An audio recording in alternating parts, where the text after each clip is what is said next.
네, 안녕하십니까. 최경영의 정치본색 시작하겠습니다. 네, 조수진 변호사, 김민하 평론가, 그리고 네, 김종욱입니다. 예, 김종욱 박사님. 이게 순간적으로 요즘은 이름을 자꾸 까먹어요. 나이 네. 드신 거예요. 네, 이유가 있어. 뭔가 좀 운동을 좀 많이 해야 될 저도 것 가끔 제 이름을 까먹습니다. 예, 김종욱 박사님 바로 옆에 있었는데 제가 순간적으로 이름을 까먹어서 죄송합니다. 아닙니다. 예.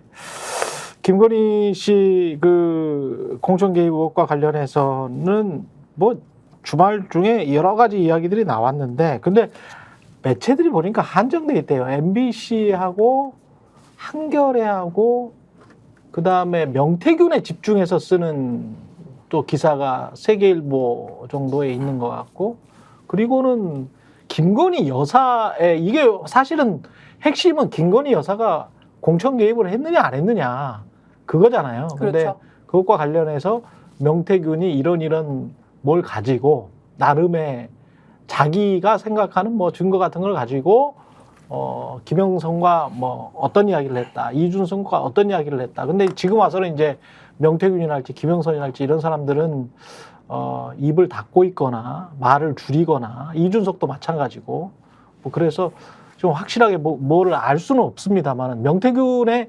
집중되어 있는 게, 그것의 그 사건의 본질은 사실은 김건희 씨가 공천에 개입했냐 안 했느냐. 그런데 그 사이에서 지금 벌어지는 꼬다리, 작은 꼬다리라고 할 수 있겠죠. 김영선 의원이, 전 의원이 명태균 씨한테 6,300만 원을 전달을 했다. 선거 끝나고 2022년 재보궐선거 끝나고 전달했다. 뭐 이거죠. 예. 김종욱 박사님이 이 관련해서 어떤 그럴만한 양측의 이제 주장들이 다 나왔으니까, 네. 그럴만한 뭐 타당한 이유가 있다라고 보십니까? 아니면은 검찰이 수사를 해야 되는 건이라고 보세요? 당연히 검찰이 수사를 해야 될 수밖에 없죠. 그리고 지금 검찰이 예. 수사를 하고 있는 거니까요. 예. 그러니까 정치자금법 위반 문제인데, 저는 핵심적으로 지금 이슈를 옆으로 옮기거나 저는 꼬리 자르기가 벌어지고 있다고 봐요. 말씀하신 것처럼 맨 처음에는 이 문제를 이준석과 개혁신당이 딜을 한 내용을 중심으로 문제 제기하다가 예. 이제 그 문제가 일단락되고 나니까 지금은 명태균이 자기 과시욕이 너무 강하고 거짓말을 많이 하는 사람이야 라고 논란을 옮겨갔고, 그렇죠. 그 논란의 핵심적인 문제 제기를 하는 사람은 윤상현이라는 정치인이에요. 그때 공관위원장. 본인이 연루가 된 거죠. 예, 2020년. 그다음에 또 한 축은 한동훈 소위 그 당시 비대위원장. 예. 2024년도 총선 2024년에. 과정이죠. 그러니까 두 가지가 있는 거죠. 2022년도 창원 보궐선거 과정에서 소위 이 윤상현과 김건희 간의 알력 다툼이 하나가 있는 것 같고, 2024년 총선 과정에서 김건희와 한동훈 간의 알력 관계가 있기 때문에 이 문제가 일파만파 퍼지게 되면 어떤 형태로든지 김건희 씨의 공천 개입 문제와 이 김건희 씨의 공천 개입으로 당에서 상당히 많은 논란들과 공천 과정에 잡음이 있었다는 사실들이 밝혀질 수밖에 없는 상황이기 때문에, 그렇죠. 그 부분 관련해서는 계속 저희 메신저, 그러니까 이 사건의 핵심인 명태균을 공격해서 명태균의 발언 자체가 거짓말일 가능성이 높다라고 지금 프레임을 짜는 것 하나가 있는 것 같고요. 이제 이렇게 매듭을 지으려고 하는 상황인 것 같은데, 더 무서워하는 건 뭐가 뭘 가지고 있는지 모르는 상황인 거. 그러니까 국민의힘 내부도 마찬가지잖아요. 예. 누가 뭘 가지고 있는 건지 그 내용이 뭔지를 모르기 때문에 쉽게 이 문제를 어떻게 탁 정리를 못하는 일들이 벌어지고 있는데, 지금 미스토마토는 살라미를 계속 끊어서 내겠다는 거 아니겠습니까? 그렇죠. 그다음에 이 문제뿐만 있는 게 아니다. 이 문제가 벌어지게 되는 큰 상황에 대해서도 우리는 내용을 가지고 있는데 아직까지 최종 검증이 안 돼서 못 내고 있다라는 상황이기 때문에, 저는 지금은 그냥 제가 볼 때 진짜 해 뜨기 전 이런, 예, 아주 제가 볼 땐 짙은 어둠이 있습니다만 많은 사람들은 바로 해가 뜰 거라고 대부분은 인지하고 있는 이런 상황 정도에 좀 오고 있지 않을까 생각이 듭니다. 예. 네, 저도 동의합니다. 특히 지금 주말 동안, 특히 지난주부터 해서 여러 가지들이 저는 유튜브가 오히려 굉장히 많은 양의 보도를 정확하게 하고 있는 것 같아요. 그런데 유튜브가 훨씬 더 많이 알고 있어요. 게다가. 맞습니다. 예. 그런데 오늘 밤에 장인수 전 MBC 기자가 본인의 유튜브 채널인 저널리스트에 김건희 여사의 또 다른 공천 개입 사건을 공개하겠다, 이렇게 예고를 서울의 했단 소리와 말입니다. 함께. 맞습니다. 예. 서울의 그 소리와 함께. 지금 예고 영상에 뜬 걸 보면은 뭐 그 내용이 그렇습니다. 아마 대통령실 관계자끼리의 대화거나 아니면 대통령실 내부에서 일어나는 일에 대한 어떤 사람들의 대화인 것 같은데 용산에서 일단 공천은 받아야 되지 않느냐 이러더라고. 이게 뭐 전부 다 여사한테 그냥 지랄 떨고 있다. 김건희 여사가 공천 개입 많이 하고 있긴 있네요. 하고 있지. 요게 지금 예고 영상이에요. 예. 그러니까 지금 많이 하고 여기서 포인트가 김건희 여사가 공천 개입 많이 하고 있지. 하고 있지. 그러니까 명태균 사건 이외에도 다수의 사람들이 이러한 대화를 할 정도로 예. 다른 공천 개입 사건이 또 있다라는 정황이 오늘 밤 9시에 그 장인수 기자가 공개하겠다라고 한 내용인 것으로 보이고요.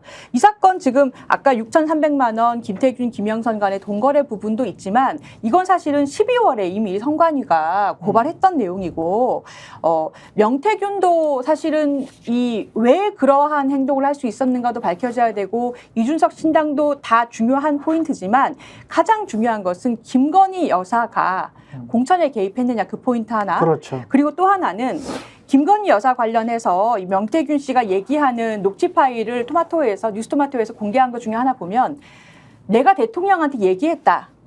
그래서 난 김영선이라고 했는데 라고 대통령이 얘기하던데 라는 부분이 있어요. 그렇죠. 이거는 윤석열 대통령의 공직선거법 위반 부분이 그렇죠. 굉장히 의심되는 증거입니다. 예. 포인트가 대통령의 선거 개입 그리고 김건희 여사 영부인의 공천 개입 이게 포인트입니다.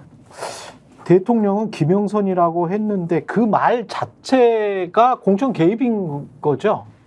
공천 개입이라고 볼 수 있는 거잖아요. 말 자체가 공천 개입의 정황을 네. 보여주는 단서다 이렇게 볼 수가 있고 대통령이 그 얘기를 했는데 2022년이죠 그때가. 근데 취임식에 명태균 씨를 초청한 거는 김건희 여사예요.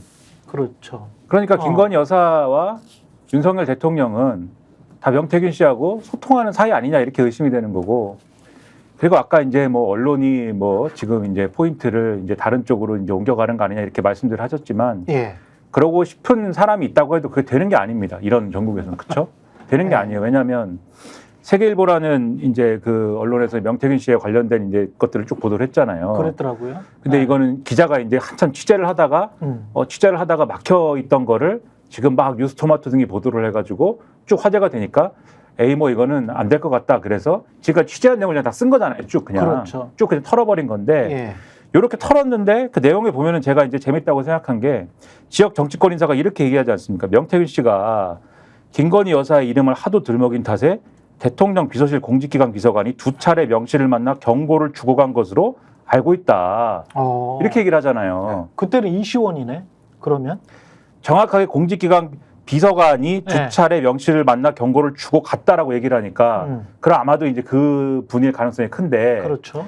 근데 경고를 주고 그냥 갔다는 거지 않습니까? 예. 만약에 생각을 해보십시오. 김건희 여사를 전혀 모르는 사람이 국민의힘 쪽 사람들이 얘기하는 것처럼 이게 허장성세여서 허풍을 떨어서 허풍을 하고 얘기하고 있으면 내가 예. 김건희 여사랑 잘 알고 있어서 내가 내 영향력을 활용하면 당선도 시켜줄 수 있고 뭐 이런 얘기를 지금 하고 다니는 거 아니에요? 이 사람은 그렇죠. 지역 정치권에서 그렇죠. 당선도 시켜줄 수 있고 당선이 되면 모두 해줄 수 있고 이런 얘기 막 떠벌리고 다니는데 그 사실을 대통령실의 공직기관 비서관 이런 사람들이 알아채가지고 그 사람을 단속을 해야겠다라고 생각을 하면 경고를 2번 주고 집에 갑니까? 그 사람은 고발을 당하든지 하는 거예요. 그렇겠죠. 입건이 되는 겁니다. 그 이 경고를 받고 그냥 갔지 않습니까 지금? 그렇죠. 그러면 용산에서는 이 사실을 어떻게 파악하고 있는 거예요? 명태균 씨와 관련된 사실은? 이 사람은 김건희 여사하고 뭔가 소통하는 사람은 맞다. 근데 그 얘기를 하고 다니는 게 문제다. 이렇게 파악한 거 아닙니까 지금?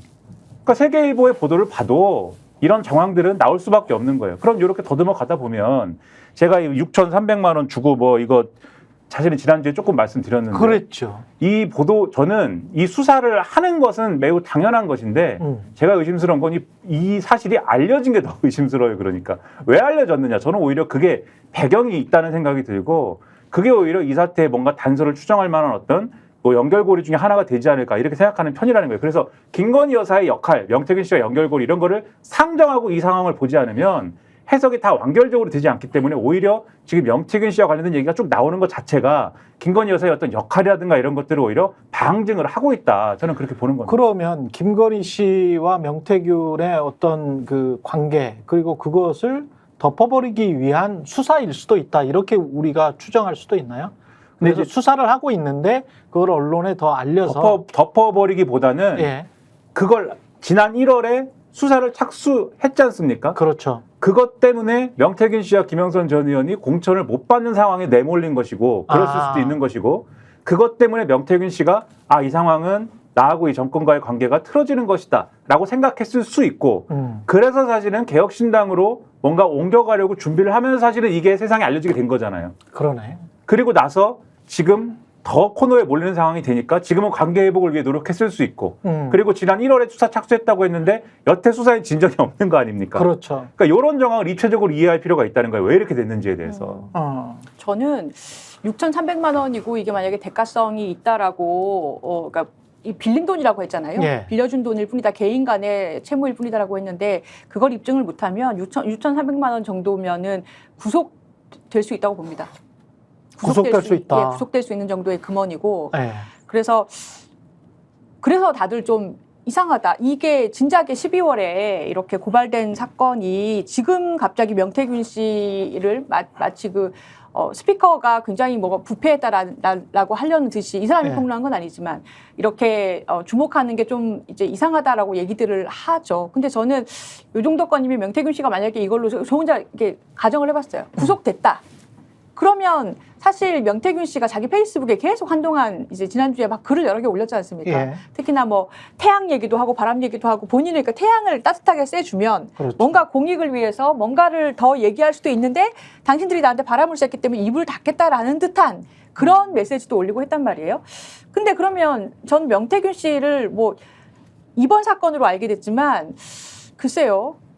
본인이 김건희 여사와 대통령과 통화한 것이 있다 막 보여주고 하다가 사실은 그 절에서 개혁신당하고 하려고 했던 것은 김건희 여사에 대해서 굉장히 불리한 폭로를 하려고 했던 거잖아요. 그럼 그때 관계가 틀어졌을 수 있고 그럼 지금 와서는 관계가 어떠냐. 본인이 갖고 있는 게 굉장히 많다고 한다면 세상에 더 내놓을 수도 있는 인물인데 이 인물이 지금 수사를 받고 있고 법조인이 볼 때는 이게 만약에 선거법 관련이나 선거에 뭐 어떤 관련성이 있으면 대가성이 있으면 구속될 수 있다. 공직선거법은 6개월 아니에요? 공소시효가? 그래서 이게 지금 정치자금법으로 그렇습니다. 가는 거죠? 이게 그렇습니다. 정치자금법으로 가는 거죠? 예, 맞습니다. 정치자금법으로 가는 거고. 그래서 그러면 이건 시효는 남아 있어요. 시효는 예. 충분히 남아 있고 2022년 사건이니까. 그런데 2024년에 김영선이 또 한 번 이제 국회의원이 되려고 한 거지. 근데 자기가 받았던 그 창원에서 되려고 하다가 뭔가 이제 틀어져서 김해로 가는 그 과정이잖아요. 근데 그게 아까 보면 지금 김민하 평론가 이야기한 대로 1월에 수사를 시작해. 그러면 1월에 수사를 시작하고 그게 보도까지 되잖아요. 그걸 김민하 평론가가 찾은 건데 그 와중에 그걸 찾았어. 보니까 1월에 수사를 시작했으면 본인한테는 분명히 왔을 거란 말이야. 뭔가가 신호가. 그 전서부터 알았죠, 사실. 그렇죠. 본인은. 그러면 12월부터 뭐 알았다든가 그래야 되는데. 그 전년도 한 6월 달부터 알았습니다. 그렇죠. 그러면 김영선과 그리고 명태균은 알았어. 그리고 난 다음에 자꾸 김해로 가라 그래. 근데 김해로 갔는데도 불구하고 또 컷오프를 당했어. 그러니까 그 컷오프를 당한 거 플러스 이제까지 온 것들 누구한테 왔는지는 명태균과 김영선의 뭐 주장이 다르니까 모르겠습니다만은 온 것들 김건희로부터 온 무엇을 가지고 이준석과 만났어. 그게 2024년 2월인 거죠. 네, 칠불사. 칠불사. 네. 그렇게 되면서 이제 총선에 영향을 끼치고 그리고 개혁신당의 1번이나 3번으로 가려고 했어. 그런데 그게 결국은 좌초가 되는 그 과정입니다. 그리고 그렇게 생각을 해본다면 명태균이 이야기한 바람과 태양은 시민사회나 또는 뭐 진보 좌파나 반윤석열 세력에게 이야기하는 게 아니고 제가 볼 때는 오히려 김건희나 윤석열 측에 이야기하는 것일 수도 있습니다. 그러니까 야 검찰 수사 그만해. 그만하고 나한테 따뜻한 자리를 준다든가 김영선한테도 뭐 뭔가 제스처를 취하고 뭐 전반적으로 좀 상황을 마무리하자. 나도 힘들다. 그래서 따뜻하게 태양을 쬐주고 그 신호를 요 사건 같은 경우는 어떻게 처리를 하고 불기소를 하든 뭘 하든 간에 대충 처리를 하고 우리는 계속 봐주고 우리 관계 좋았잖아. 뭐 이런 쪽으로 가는 게 태양 아닐까요? 제 추정은 이 사람이 말하는 그 대상은 국민이나 시민사회 뭐 반 윤석열 세력 70%한테 이야기하는 게 아니고 지금 윤석열을 지키고 있는 25%한테 또는 뭐 김건희한테 이야기하고 있는 거 아닌가 그런 저는 추정을 해보거든요. 근데 저는 그걸 어떻게 봤냐면 예. 말씀하세요. 예. 어떻게 봤냐면 그 전체 페이스북 맥락을 보면은 뉴스토마토 기자들을 엄청 비난을 하는 듯한 그렇죠. 말들이 있어요. 예. 그러니까 당신들이 나한테 이렇게까지 하지 않았냐라고 하면서 아예 그 문자 공개를 해버렸잖아요. 근데 이 나서서 말씀을 해주셔야 된다라는 간곡한 그 기자가 뉴스토마토 기자들이 굉장히 간곡하게 얘기를 하고 이 사람이 근데 당신들한테 내가 어떠한 식으로든 얘기를 했는데 보도가 이런 식으로 나지 않았냐 라는 식으로 이제 좀 원망하는 듯한 대화를 하는 부분이 있단 말이에요. 예. 그러고 나서 이제 본인이 나를 역술인이라든지 이렇게 이상한 사람으로 몰아간 사람들은 뭐 고소고발하겠다 약간 이런 식으로 하고 나서 이제 태양하고 바람 얘기가 그렇죠. 나와서 저는 이게 본인은 좀 좋은 마음으로 어쨌거나 진실을 좀 밝히려고 하는 마음도 있었는데 이제는 그러지 않겠다 이런 거 아닌가 이렇게 생각을 했었어요. 왜냐하면 터트린 쪽은 명태균이 아니고 그렇죠. 명태균의 측근 또는 김영선의 측근이라고 하는 사람들이기 때문에 본인의 자의는 아니야.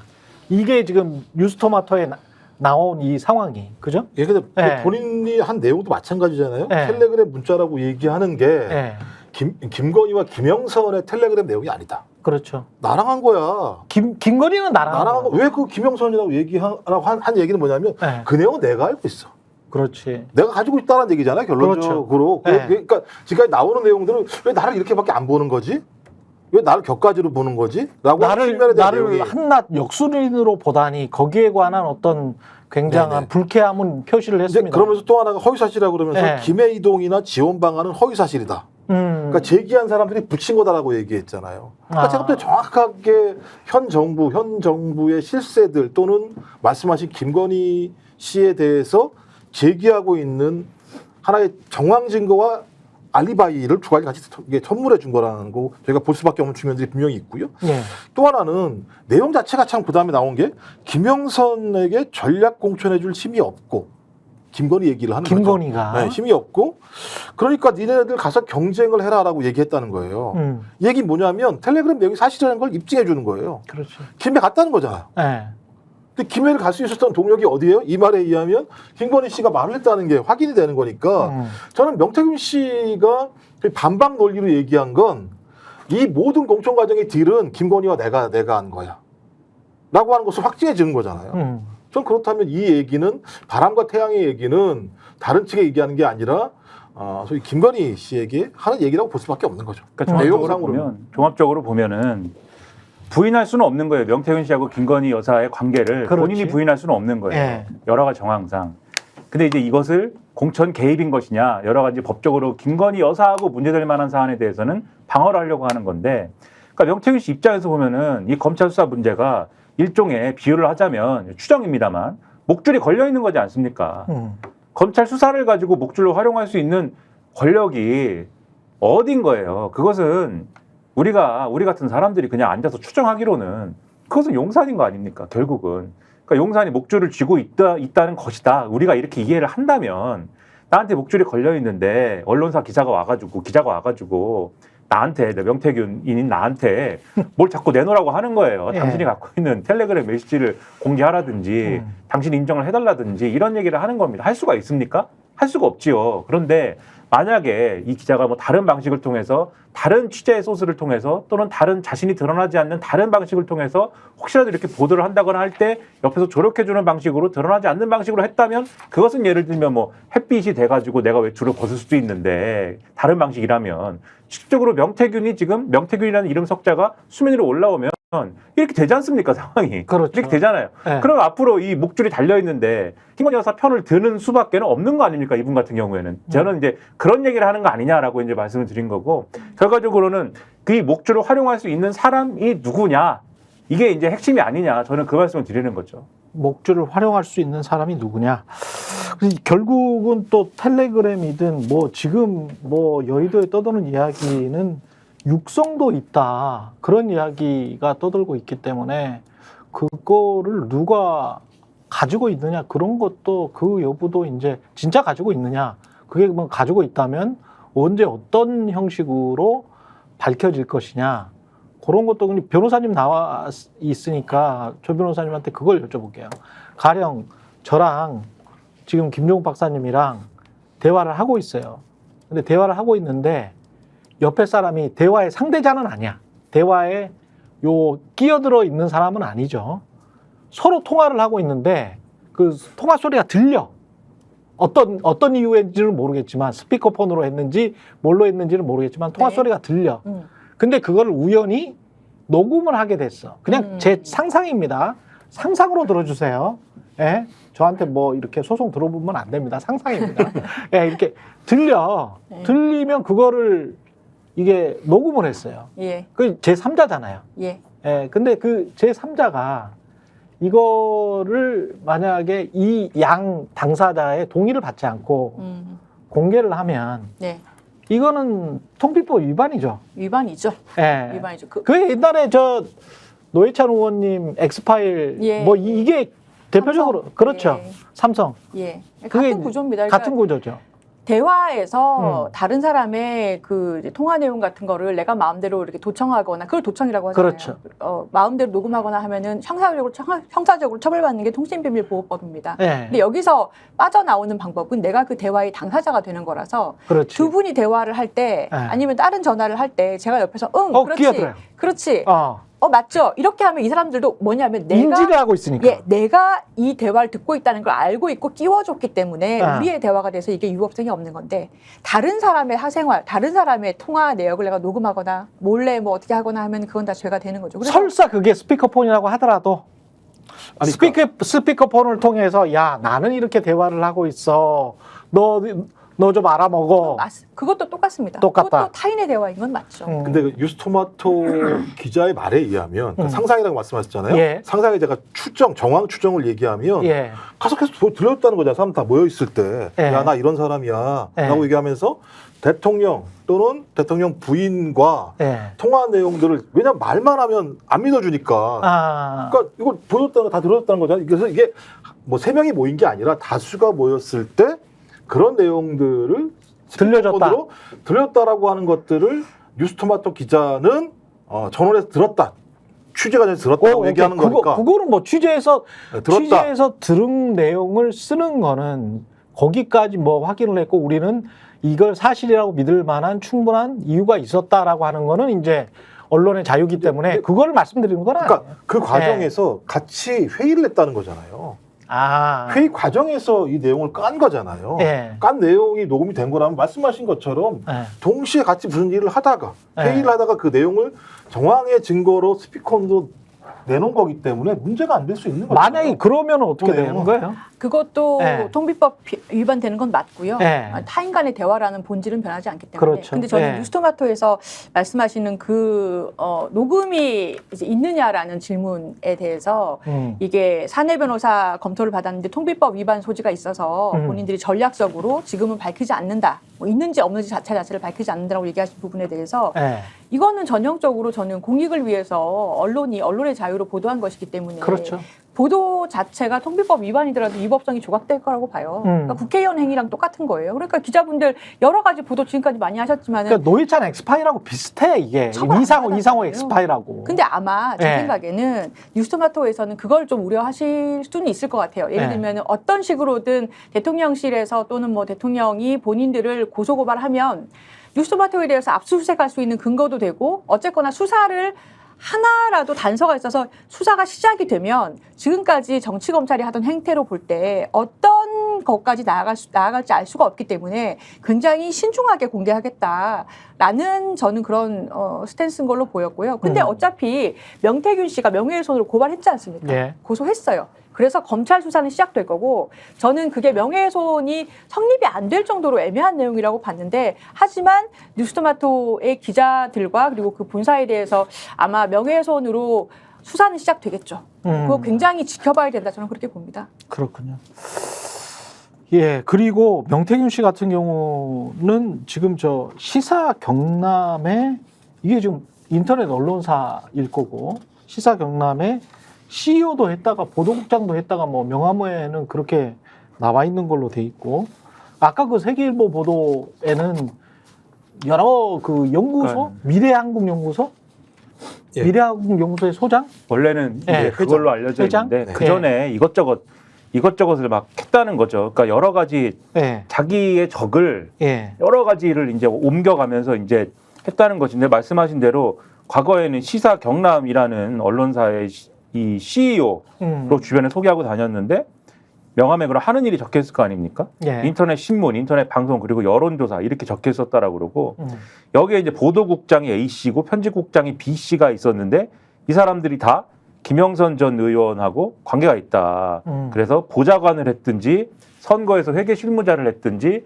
뭐 이런 관계로 사실은 명태균 씨가 아마도 이제 집어넣은 형태가 되겠죠. 예. 그런 형태로 됐던 사람들이다라는 거고 이런 뭐 시사 경남을 하다가 그다음에 무슨 뭐 이 복잡해요. 주식회사 무슨 뭐 좋은 날 리서치 일을 하다가 그 전에 주식회사 좋은 날 리서치였다가 뭐 그다음에 이제 아까 말씀하신 어떤 뭐 연구소였다가 이렇게 쭉 미래 한국 연구소였다가 쭉 하는데 다 또 사무실 주소는 뭐 비슷하거나 같거나 뭐 이런 그러네요. 식이고 예. 뭐 그러한 활동들을 하면서 결과적으로 이제 한 일은 제가 뭐 어떻게 표현해야 될지 모르겠지만 이게 컨설턴트라고 해야 될지 뭐 정책 전문가라고 해야 될지 아니면 소위 브로커라고 해야 될지 이런 일들을 쭉 해온 과정이 있었던 거고 그 주요 수단은 지금 말씀드린 것처럼 여론조사를 통한 어떠한 종류의 이 홍보라든가 또는 여론과 관련된 어떠한 일, 여기서 말하는 인터넷 언론이라는 것도 지금 그런 거거든요, 결국은. 그렇더라고요. 그런 활동들을 하면서 영향력을 키워온 사람인 거죠.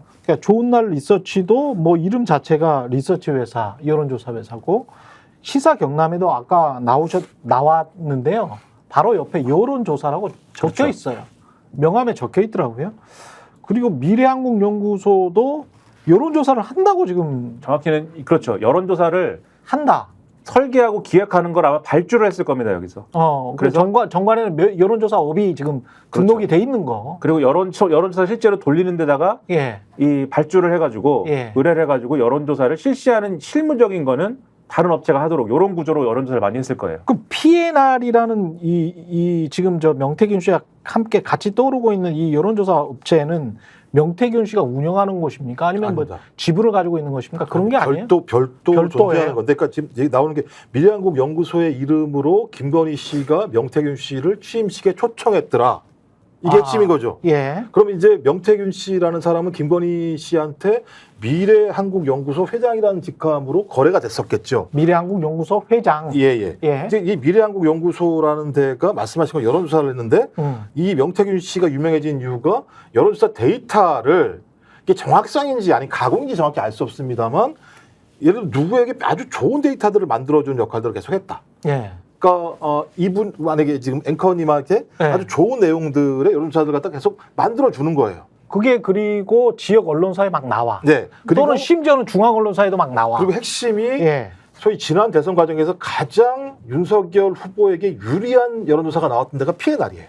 그렇더라고요. 제가 예. 이거는 찾아봤어요. 그러니까 이제 그 구조가 만들어지면서 예. 아마도 그런 구조 속에서 윤석열, 김건희 부부가 명태균 씨 이게 막 사실이라면 예. 신뢰관계가 맺어졌고 그 신뢰관계 속에서 본인이 그런 신뢰관계를 이용해서 지역사회에서 나름대로 자기의 어떤 명성들을 과시하는 일들이 벌어졌고 명성만 과시하면 아무런 의미가 없잖아요. 명성 과정 플러스 자기의 이익이든 아니면 자기의 정치적 영향력을 확장하는 일들이 진행되는 과정에서 불거진 거 아니냐. 근데 그럼 이런 일들을 그냥 명태균 씨 혼자 했겠느냐. 거기에는 소위 김건희 씨의 어떤 정치적 의도가 있었던 거 아니냐. 라고까지 이제 이게 결합이 되는 거죠. 예. 이제 결합이 되면 이건 김건희 씨의 정치적인 역할을 확장하기 위한 공천 개입 노력 과정에서 저희 영남이라는 지역에서 명태균이라는 인물이 그 역할들을 했다고 볼 수도 있는 것이기 때문에 이건 그냥 영남 지역만 해당되는 게 아니라 다양한 형태의 공천 개입이 하나의 사례일 수도 있다라고 추정하는 거죠. 많은 사람들은. 그러네. 근데 그러면 여론조사 업체인 P&R에 어떤 지분을 가지고 있거나 뭐였다는 거는 아직까지 밝혀진 게 없다는 거죠. 예. 그거는 그런데 근데 왜 갑자기 P&R이라는 이름이 발주를 했다고 말씀드리지 않았습니까? 발주를 했다? 그러니까 미래한국연구소에서. 여론조사를 맡길 때 예. 물론 구체적으로 예를 들면 우리가 잘 알고 있는 대형 여론조사 업체나 예.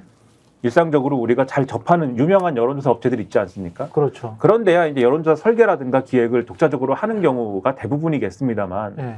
이렇게 발주를 하는 쪽에서 예를 들면 주문을 넣을 때 음. 이러저러한 예를 들면 질문의 구성이라든가 이런 것들에 대한 영향력을 행사하는 경우가 아마도 있겠죠. 그 의심이 되는 거예요. 그래서 예. 이런 부분들이 의심이 된다. 예. 자, 그랬다고 말씀드리는 게 아닙니다.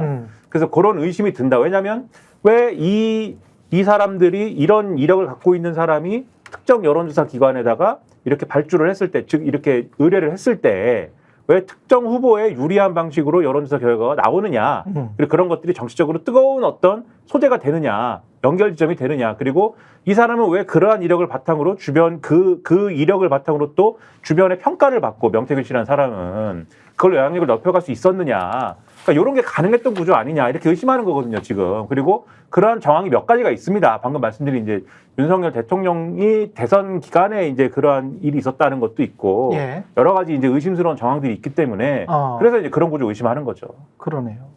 대선 때도 그렇고 이거는 한번 리서치를 쭉 탐사보도 하는 친구들도 한번 탐사보도를 한번 쭉 해봐야 될 필요가 있겠네. 2022년 대선 전 그리고 재보궐선거 전 김영선 의원이 연관된 그리고 총선 전 요거 한 세 가지만 해서 P&R과 미래한국연구소가 발주를 한 거니까 미래한국연구소가 발주를 했다면 뭐 발주한 쪽 근데 그 우리나라 이제 언론이 특징이 어디 의뢰로 뭘 했다라고 하면 어디 의뢰로 한 것은 대부분 좀 그래도 신뢰성이 있는 언론사가 이렇게 해서 그래서 여론조사 기관이 뭘 하거든요. 근데 이제 미래한국연구소라는 곳에서 발주를 했다는 것도 저는 좀 생소하긴 해요. 생소해요. 이게 좀 되게 없는 경우예요. 자체적인 조사 아니면 언론사에서 해가지고 거기에 그 여론조사 기관의 어떤 신뢰도를 더해주는 방식인데 이거는 미래한국연구소도 저는 사실은 처음 들어봤고 P&R이라는 업체도 사실은 굉장히 생소하기 때문에 사실은 인지도가 있어야 뭐 신뢰가 가든 말든 할 거 아니에요. 근데 그걸 또 제가 나중에 찾아보니까 2021년도에는 뭐 중앙일보, 조선일보 다 중앙언론에서 받았더라고. 오차범위 밖에서 윤석열 후보가 이재명 후보를 크게 앞서고 있다. 뭐 이런 조사들을 했더라고요. P&R이라는 회사에서. 뭐지? 이거는 어떤 요런 조작의 가능성도 있나? 뭐 이런 생각이 좀 들더라고요. 세계일보에서 보도한 내용도 그런 뉘앙스가 있는 게 지금 앵커님 말씀하신 것처럼 예. 그러니까 지역 정치권 인사의 인터뷰를 이제 뭐 실명은 아니지만 땄는데 예. 명 씨가 실질적으로 여론조사 업체를 운영했다. 그리고 입맛에 맞는 여론조사로 정치적 인맥을 넓혔다. 그중에 이준석 의원도 있었고 김건희 여사도 있는 것이라고 지역 정치권 인사하고 인터뷰를 했다고 하거든요. 그러니까 이게 어느 정도로 뭐 증거가 밝혀졌는지는 모르겠습니다만 예. 입맛에 맞는 여론조사 그리고 여러 유력한 정치인들 이름 이렇게 오르내리는 것으로 봐서 그리고 그중에 김건희 여사도 있다라고 하고 그리고 또 하나가 그냥 여론조사를 돈 받고 해줬는데 또는 아니 뭐 어쨌거나 여론조사 업체가 결과가 잘 나왔다라는 것만으로 이렇게까지 친밀한 관계를 유지했을까 싶은 것이 그 뉴스토마토에서 보도했던 것 중에서 그 명 씨랑 굉장히 한때 가까웠던 D 씨라는 사람이 나와요. 그렇죠. 근데 D 씨가 말하는 그 이 명 씨와 당직자 출신? 예, 그 당직자 D라고 출신. 나오는 예. 사람. 예. 예. 이 윤석열 대통령 내외하고의 친밀도를 보면 친분이 보통 이상이거든요. 그러니까 관저로 들어가기 전에 그러니까 아크로비스타 살 때 그 예. 명 씨가 가끔 거기에 들렀다는 거예요. 당선된 뒤에 예. 대통령이 거주하는 아크로비스타를 가끔 들르는 사이고 그리고 윤석열 대통령이 당선된 뒤에 명 씨하고도 대통령이 통화를 했고 김 여사하고도 자주 소통했다. 이게 한때 굉장히 가까웠던 측근이라는 사람이 얘기한 거거든요. 그렇죠. 그러니까 어떻게 하면은 경남에 있는 한 지역의 정치 컨설팅을 하는 사람이 대통령 당선인하고 이 정도의 친분을 유지할 수 있나? 이게 굉장히 저는 의문이고 이 부분 정말 파봐야 된다고 봅니다. 그리고 돈이 있잖아요. 돈. 네네. 한동훈, 김건희 관련해서 서로 간에 뭐 댓글단을 조직한 거 아니냐라고 문자 파동이 났을 때 서로 댓글단 의혹이 있었잖아요. 그것도 결국은 야, 그럼 그 많은 댓글단을 운영하려면 돈이 필요할 텐데 그게 혹시 정부 예산이나 뭐 이런 거였으면 굉장히 큰일이고 뭐 물론 정당도 마찬가지고 개인 사비로 했다 그래도 마찬가지인데 제가 여론조사를 KBS에서 해봤기 때문에 발주를 해본 당사자로서 1000명 하려면 돈이 그래도 들어요. 전국 여론조사를 하려면. 근데 어떤 이만한 매체가 보도에 영향력이 없는데 보도를 하기 위해서 몇천만 원을 쓸 수는 있지. 중앙의 언론사들은. 근데 뭐 물론 이제 큰 여론조사 같은 경우는 억 단위로 들기는 합니다만 근데 이거를 누구 돈 가지고 했지? 여러 번 했던데? 그럼 그 돈은 어디서 나왔지? 이거는 그 효과가 경제적 효과가 언론사는 자기가 보도를 하니까 그게 코스트가 비용이 그대로 상쇄되는 구조잖아요. 그렇죠. 근데 이게 미래한국연구소라는 게 어처구니가 없는 거야. 비용이 있고 미래한국연구소는 그럼 이익을 어디서 얻지? 이상하네. 언론사가 아닌 곳에서 발주하는 경우도 있나? 그럼 한국갤럽 같은 경우는 자체적으로 해. 그리고 뭐 큰 여론조사 업체에서는 자체적으로 해요. 중앙에 있는, 서울에 있는. 근데 제가 탐사보도 기자하면서 그 지방에 있는 중소 여론조사 업체들 같은 경우는 어떤 의원 후보자, 예비 후보자의 청탁을 받고 그쪽의 돈으로 하는 경우가 꽤 있단 말이지. 그렇죠. 이게 그 케이스인지는 모르겠어요. 근데 이제 그래 왔었어. 예? 좀 이상하다. 아까 이제 말씀하신 것처럼 좀 이상하다. 그 예. 선관위에 들어가면 다 확인되잖아요. 네. 왜냐하면 공표를 하려면 선관위에다가 다 신고를 해야 되는 상황이기 때문에 말씀하신 것처럼 피해 날이 어디랑 같이 연합해서 여론조사 했는지 쭉 한번 확인해 볼 필요가 있을 것 같고요. 뉴데일리에 굉장히 많이 나와요. 예. 그래서 뉴데일리에 굉장히 많이 나와. 그다음에 이제 말씀하신 것처럼 피해 날은. 공표된 내용들이 어떤 매체를 통해서 보도되는지에 대해서 탐사보도 하시는 분들은 쭉 짜면 되는 문제니까 그렇지. 확인하면 되는 건데 예. 또 하나 이제 뉴스토마토에서 앞으로 이제 제기하라고 정인의 문건과 유사한 것들에 대해서 좀 검토하고 있다 이런 얘기를 하거든요. 정인의 문건이라고 하는 거는 뭐 십상시 소위 대통령실의 문고리 문제와 관련해서 문제가 많다라는 내용들이 담겨져 있는 건데 그래서 왜 그 명태균 씨가 여기에 관련되는지 안 되는지는 모르겠습니다만 이게 어떻게 대체적으로 벌어지냐면 공식적으로는요. 청와대에서 외배 발주를 줍니다. 연구용역 발주를 주는데 연구 용역에 여론조사까지 포함이 돼요. 그럼 여기가 주기적으로 조사를 통해서 소위 당에 있는 뭐 홍보수석 라인을 통해서 보고가 올라가고 대통령실에 쭉 올라가는 라인들이 있거든요. 근데 이 라인이 벗어나게 되면 이게 비공식 라인이 되는 거예요. 그렇지. 그러면 이 라인이 아닌 다른 라인으로 예. 여론조사들을 하고 그다음에 여론조사에 입각해서 이러이러한 부분에 대해서 무엇을 바꿔야 된다는 내용들이 비선으로 올라갔다면 이 문건 자체가 한 번은 올라가지 않았을 거란 말이에요. 예. 제가 볼 때 계속 어떤 뭐 주기적이든 아니면 주기적인 어떤 올라갔다. 만약 이 문건이 발견된다면 이건 되게 중대한 사태인 거죠. 만약 그 내용이. 근데 대부분 그런 조사의 내용에는 데이터가 포함이 되는 경우들이 꽤 많이 있습니다. 예. 왜냐하면 객관성도를 확보해야 되니까. 전 그래서 그런 내용을 좀 뉴스토마토가 확보한 것인지 좀 확보했다면 이건 되게 중대한 문제일 수 있다. 본인들 스스로가 얘기하는데 마지막 검증만 남았다고 얘기를 했었거든요. 공개적으로. 네. 근데 말씀하신 게 이제 여러 가지 이제 명태균 씨의 미래한국연구소 그다음에 이 사람이 여론조사를 잘하고 있다라는 거 하나랑 뭐 정무적 감각이 뛰어나다 이런 얘기를 했다라고 하는 거니까 여기에 포함된다면 그것들을 대선 과정에서 확인했던 윤석열, 김건희 내외가 이후에도 이 사람 계속 관계를 했다라고 우리 추정해 볼 수 있는 거죠. 그 부분과 관련해서.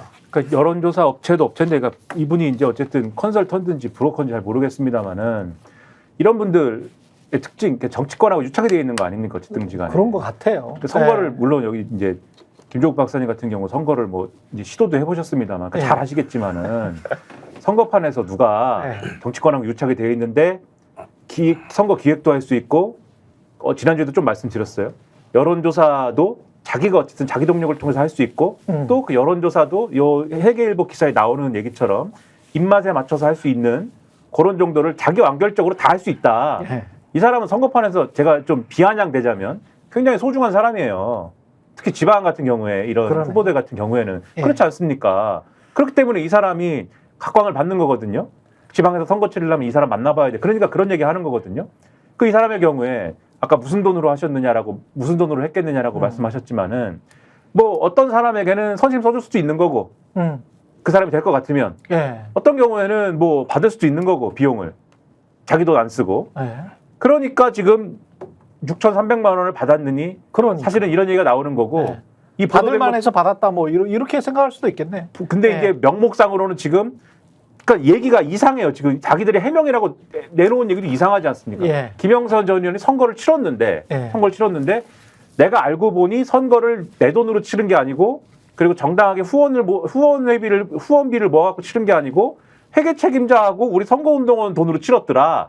그건 정치자금법 위반이잖아 그렇게 되면. 그렇죠. 이 사람들 돈으로 후원을 치렀기에 받아서 해야 되는 거죠. 예. 이 사람들 돈으로 치렀기에 예. 내가 이 사람들에게 돈을 그래서 니들 돈으로 치렀니?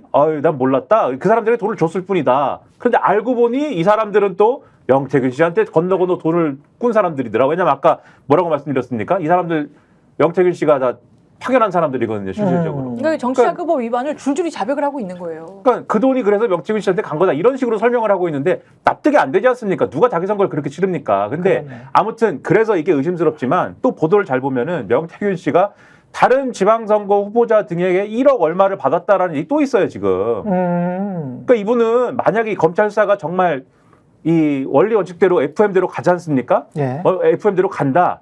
이분은 구속됩니다. 제가 볼 때는. 그러네.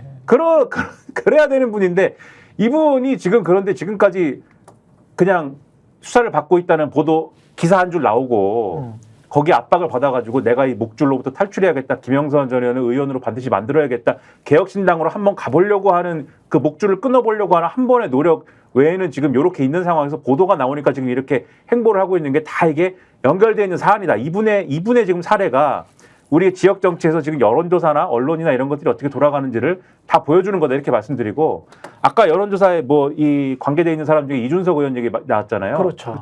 다른 데서 말씀드렸는데 이 얘기는 제가 이해하기로는 이준석 의원이 전당대회 나갔을 때 있지 않습니까? 2011년에 그때 얘기를 하는 것 같아요. 전당대회 나갔을 때 왜냐면은 이런 분들의 경우 명태균 씨 같은 사람들의 경우에는 자기가 어쨌든 뭔가를 했다고 생각하면 증거를 좀 남깁니다.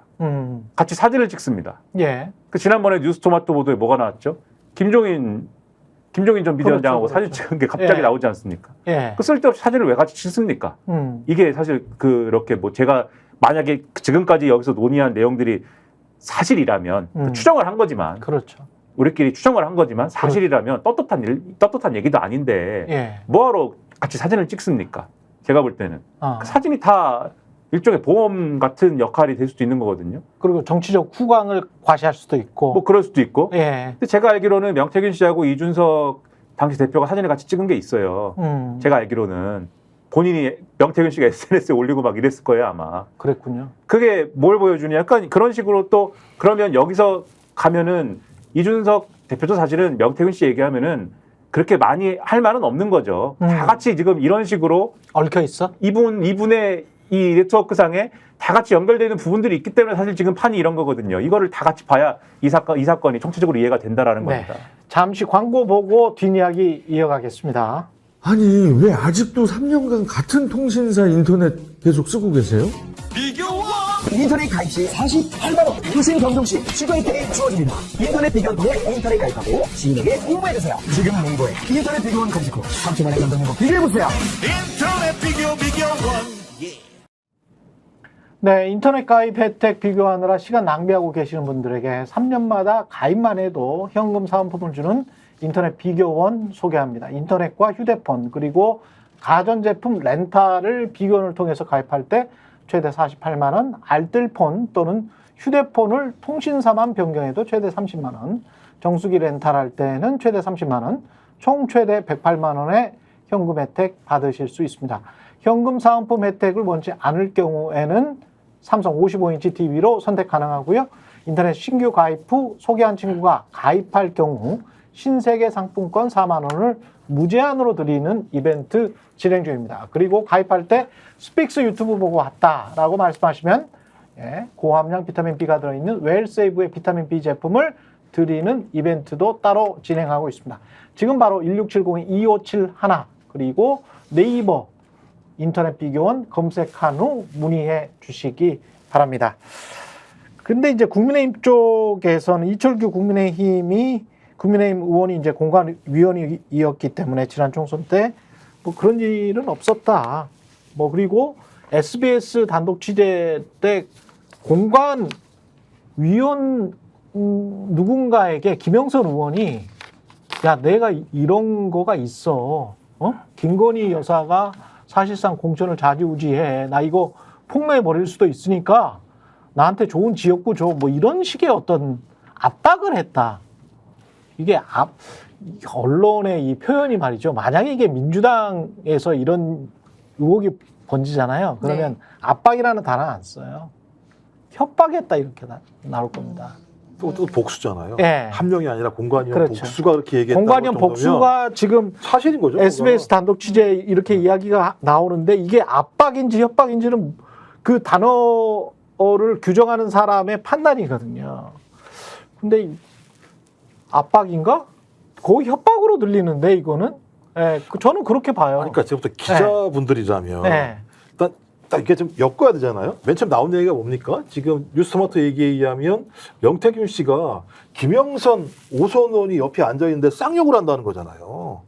옆에 앉아 있는데 쌍욕을 해서 여기 있는 소위 참모 그룹들이 벙쪄 있었고 공무원이 있을 때도 쌍욕을 했다는 거예요. 밥을 먹기 힘들 정도의 상황이었다고 그래서 나중에 이 공무원들이 여기 캠프 관계자들이겠죠.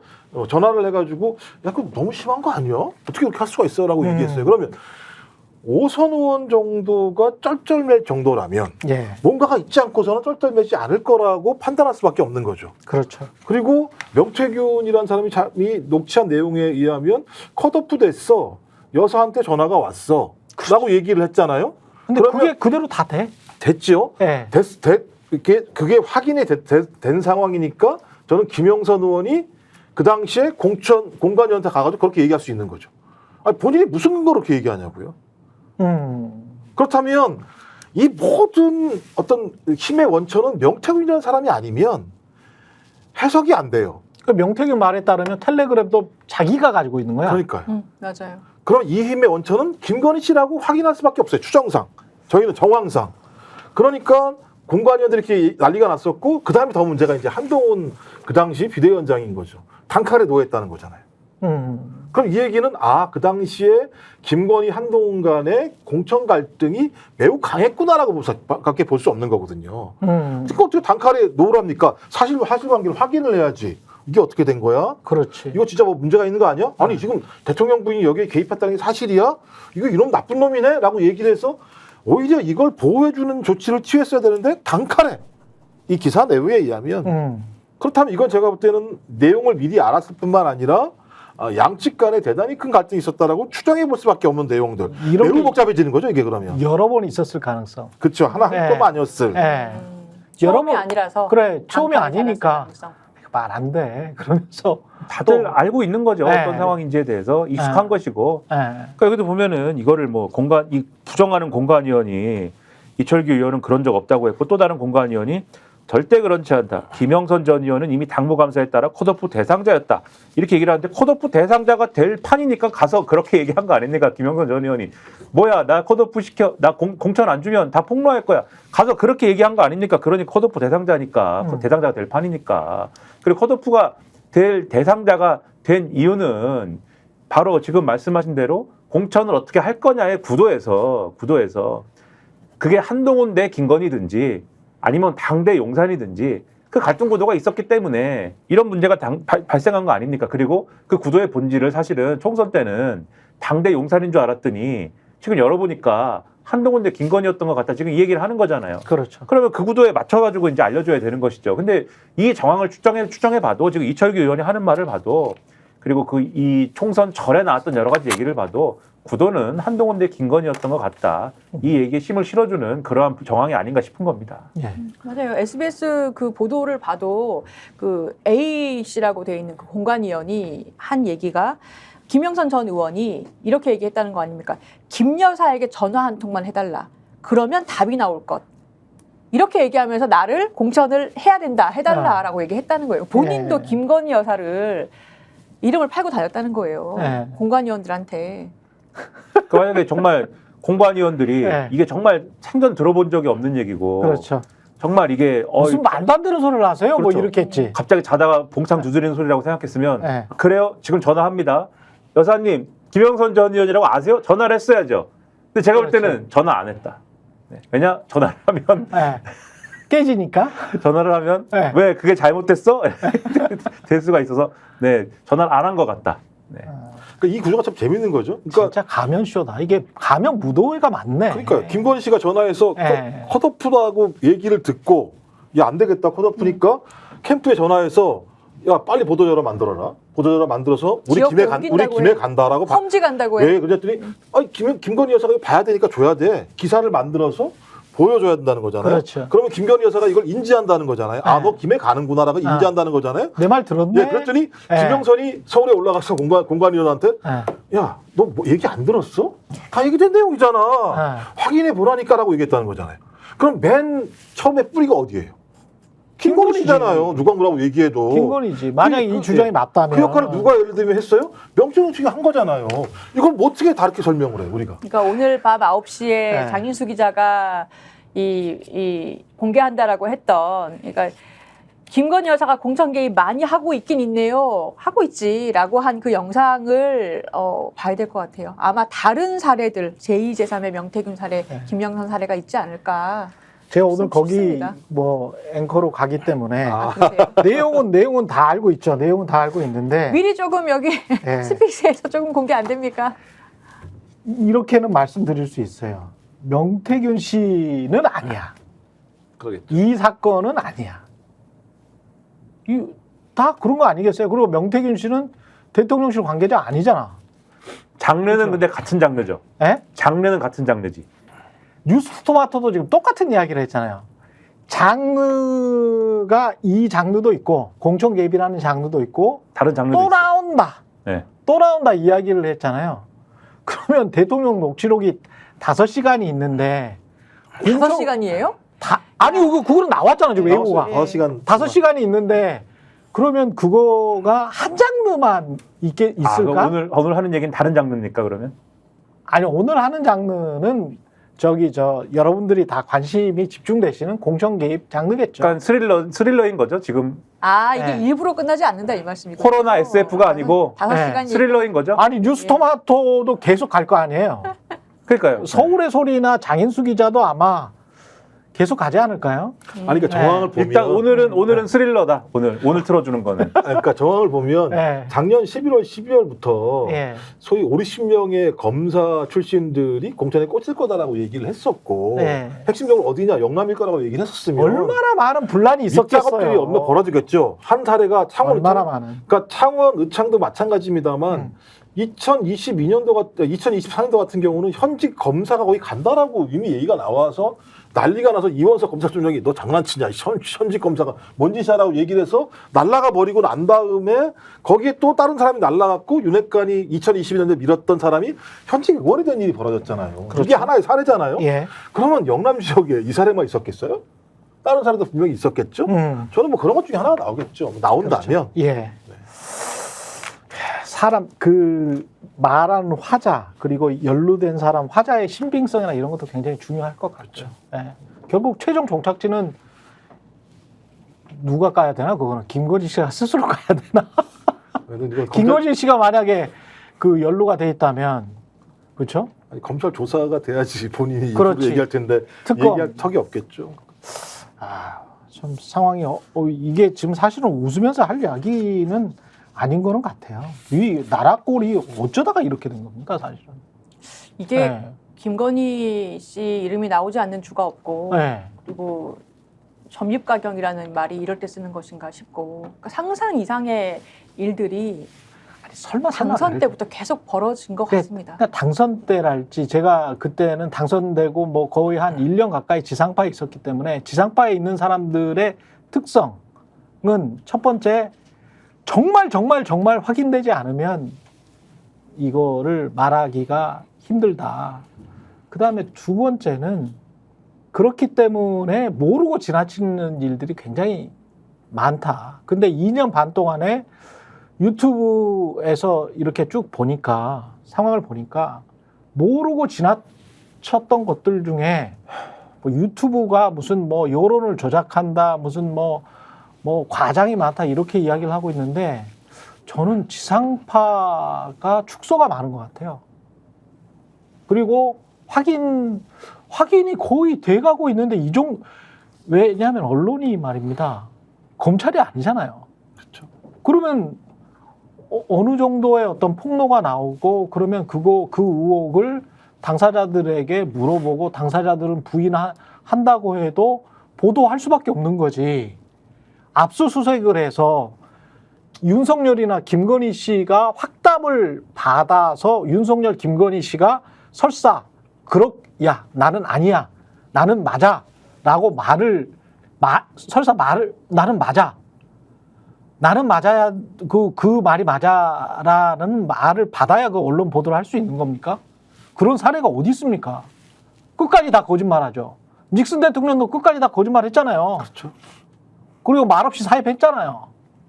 그렇죠. 네, 그리고 덮어버렸던 거 아닙니까? 네. 그렇죠. 골프 쳤냐고 해서 끝까지 안 하다가 사진 나오니까 그때 가서 예를 들면 정리가 되는 거죠. 아니 이거는 검찰이나 특검이 할 일이지. 언제 언론이 검찰이나 특검처럼 압수수색하고 당사자들한테 다 진술 받아가지고 기소할 정도의 여건 또는 재판에서 승소할 정도의 여건까지 받아가지고 보도한 적이 어디 있습니까? 그러니까 저는 이게 김건희 씨가 말이 안 되는 거를 자꾸 요구를 하니까. 성역이라고 생각되는 게 네. 추석 전후 뉴스 보면은요. 주요 키워드랑 구글 트렌드 평균 지수 검색했는데 김건희라는 이름이 1등이에요. 응급실 물가를 눌렀어요. 그러니까 국민들의 관심은 여기에 있는 거예요. 그러니까 그치. 뭐 응급실이나 물가 같은 경우는 워낙 어려운 상황이니까 야 지금 뭐 하자는 거지?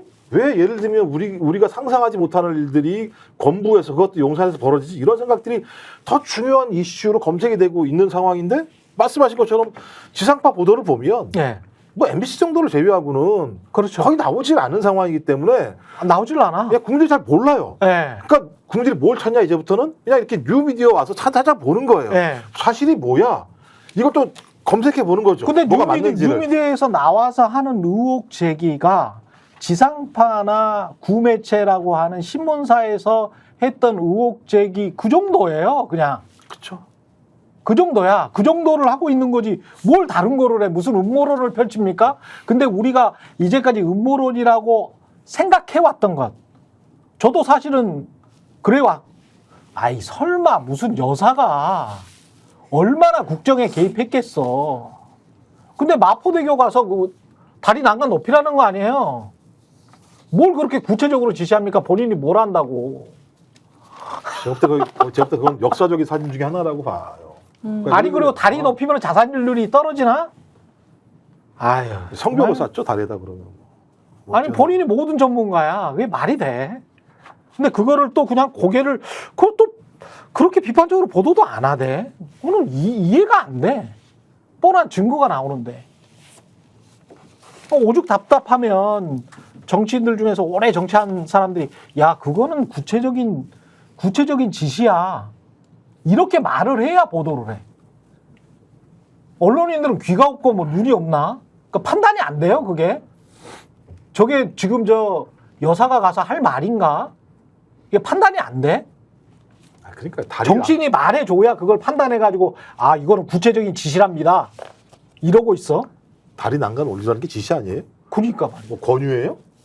그리고 청탁이에요? 그리고 아까 그거 같은 경우도 SBS 보도 같은 경우도 노컷 뉴스는 압박이라고 했던데 그게 무슨 압박이야? 나는 거의 협박으로 보이던데. 근데 협박으로 쓰는 보도는 없어. 그럼 그게 그런 판단이 좀 달라야지 자유민주주의 아닐까요? 아 이거는 압박 같고 나는 이거 협박 같은데 거의. 그러면 그거 판단이 다를 수 있는 거잖아요. 근데 보도는 안 해? 아니면 압박이 고작해야 압박이라고 해? 압박이라고 해야 중도입니까?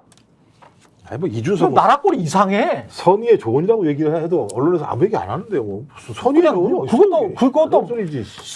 손의의 조언인지 뭔지는 까봐야 하는 거 아니야. 그리고 김해로 가는 게 어떨까요라고 말했다면 그게 손의의 조언이야, 아니면 공천 개입이야. 개입이죠. 프로도하게 봤을 때는 그 공천 개입 아닙니까? 이준석 대표는 네. 지금부터라도 본질을 흐리면 안 됩니다. 사실대로 얘기하셔야 돼요. 그러니까. 다 뭐 아까도 말씀드렸듯이 다 연관이 돼 있어가지고 사실대로 말해서 제가 이번 기회에 사실대로 말한 다음에 잡혀갈 사람 다 잡혀가고 뭐 이렇게 정리하자 이런 생각도 들고 저는 그렇죠. 지난 총선에 대해서 네. 진짜 의문이 많다. 그 어젠가 우리 TV조선이 우리 TV 조선이. 예, 우리 TV조선이 무슨 관계죠? 제가 항상 그 주시하고 네. 항상 좋아하는. 애정하는 애정하는. 우리 TV조선이 재밌는 얘기를 많이 해요 거기서. 뭐라 그랬던가요? 우리 대통령 용산도 양보라는 걸 할 줄 안다.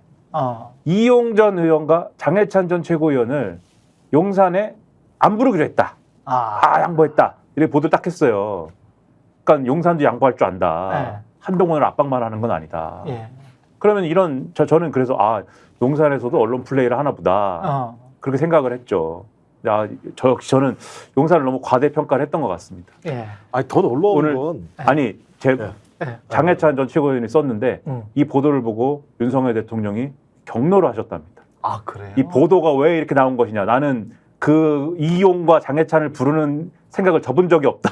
그런데 왜 이런 보도가 나오냐. 부르세요. 이런 보도가 나온 이유를 찾아내라. 이것도 한동훈의 언론 플레이. 이런 세상에 살고 있는데 우리가 언론에 대해서 지금 언론에 대해서 얘기를 이렇게 하고 있습니다. 이게 뭡니까 이게 나라가. 그러니까 야당 당대표가 대통령한테 한 번만 만나주세요라고 요청을 하고 네. 그 요청된 내용들이 기사로 나오는 상황을 보면서 야, 기괴하다 기괴해. 그게 기사가 될 거냐 이런 생각이 들어서 진짜 제가 볼 때는 저 집단을 저대로 두고 나라의 운영이 될 수 있을까라고 하는 근본적인 고민을 할 수밖에 없어요. 지난 총선에 왜 의문이 많다고 말씀드렸냐면 장해찬 전 최고가 무소속 출마했지 않습니까? 그랬죠. 그때 또 제가 우리 조선일보가 예. 사설을 썼습니다. 장해찬 전 최고위원 무소속 출마를 했는데 무소속 출마하면 표가 갈려가지고 여당에 떨어질 수도 있는데 대통령이 권유했다는 소문이 도는데 장해찬 전 최고는 거기에 대해서 아무 말씀도 안 한다. 그렇지. 대통령실도 맞아. 아무 말도 안 한다. 예. 근데 저는 조선일보가 그런 사설을 쓸 때 뭘 알고 쓰지 모르고 쓰지 않았다고 생각을 하거든요. 장해찬 전 최고에게 무소속 출마를 권유한 것은 대통령일까요? 저는 상당한 의문도 있다 이렇게 말씀드립니다. 여기까지 최경영의 정치본색 김종욱 전 청와대 행정관 조수진 박사 아니죠? 조수진 변호사 김민아 시사 박사는 혹시 없어요? 석사입니다. 예. 조수진 박사, 조수진 변호사 김민아 시사평론가 함께했습니다. 저는 내일 다시 찾아오겠습니다. 고맙습니다. 네. 감사합니다. 저희가 얘기할 때 오셔가지고 라이브로 관전하시기 바랍니다. 반드시 주변 사람들 데리고 오시기 바랍니다. 구독, 좋아요, 알림 설정 해주시기 바랍니다. 좀 살려주십시오, 저 좀.